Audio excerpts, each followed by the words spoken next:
Gary Gregg here to tell you about another super duper duper cool palm. In fact, this palm is so cool that even the owner of a palm company would have it at his house. Those are the kind of palms you want to grow in your garden, the kind that I would grow in my garden right here. Okay, so this is Trachycarpus takil. Okay, it's Takil. Now I had a customer that loved it so much that he's like, and there's no common name for it because it's kind of a rare palm. There really isn't.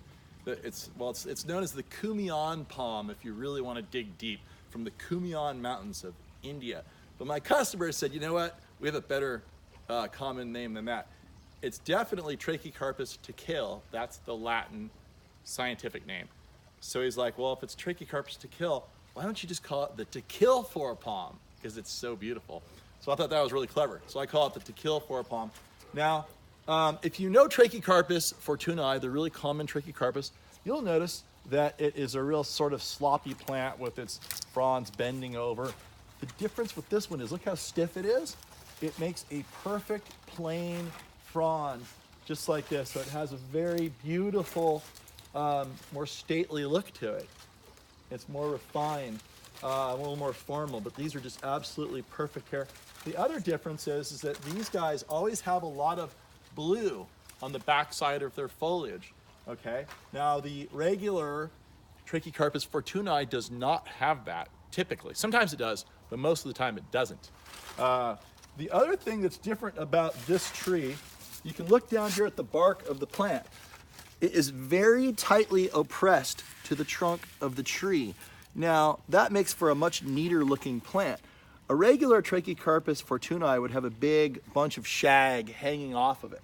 So those are two really important things, is the fact that you have a very beautiful formal frond that's always perfect looking, and because it's stiffer, it holds up better in the wind, better in bayfront conditions than a Trachycarpus fortunei. That's the first difference. Second difference is that it has the nice tightly oppressed fiber on the trunk, which gives it a neater look. And then, of course, it has the blue on the back side. That's the main differences. Now, it's a wonderful plant if you have a narrow area. Here I have a narrow area between this fence, which divides the pool area from the driveway. I wanted something narrow, nothing that's going to come out and encroach too far. You can see I planted a trio of them here. Look how pretty this one is. 3 different heights of trees. That's a great way to do things. And then, over here, there's one more in more of a jungle setting. And this guy has really big fronds because he doesn't get as much sun as the others. Now, these are incredibly easy to take care of. I've never done much to these at all besides just trim them a little bit. I don't even think I fertilize these plants. Now, there's a huge story on these plants. They were discovered a very long time ago, like over 100 years ago. Guy discovered them in the mountains. And then they were lost. He saw them somewhere, he described them, and I think he brought in some seeds, so very few seed got into the United States. Then the plant was sort of lost to horticulture for a very long time. Some people went over to Asia, got confused, thought they collected seed from this plant, and didn't. Okay, so then they found out that there were none of these plants in North America except the very few original ones that came in. And a guy wrote a big article about it and made a big deal about it. I read this article. He said that there were only like maybe 5 or 6 in all of the world outside of habitat. And there's only like 300 or 400 in habitat.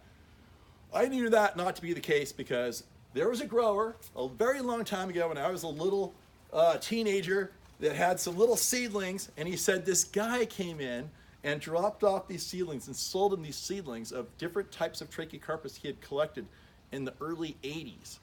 And the grower now does not remember who this guy was. It's a big mystery. Well, this grower grew all these things up. He sold me a bunch, and I grew them up, and then they turned out to be very interesting Trachycarpus takil being one of them. But then nobody knew what they were, so nobody bought them. And the next thing you know, the grower had to get rid of all the seedlings because they were getting too big. So he sold them to a field palm grower who put them all on the ground, and they grew them for many, many, many years. And then I saw these things on the side of the road, like 300 or 400 of them. Eventually, I bought every single plant they had. And it turns out these were the only big Trachycarpus takil in the world outside of habitat for sale. And now I'm down to about 20 or 30 trees in my nursery. And so I'm letting the cat out of the bag that I have them. They're really incredible. I have little baby seedlings coming along, but these will be the last of the big trees available in the world for about 10 or 15 years. So come on down and get a Trachycarpus takil. They're to kill for.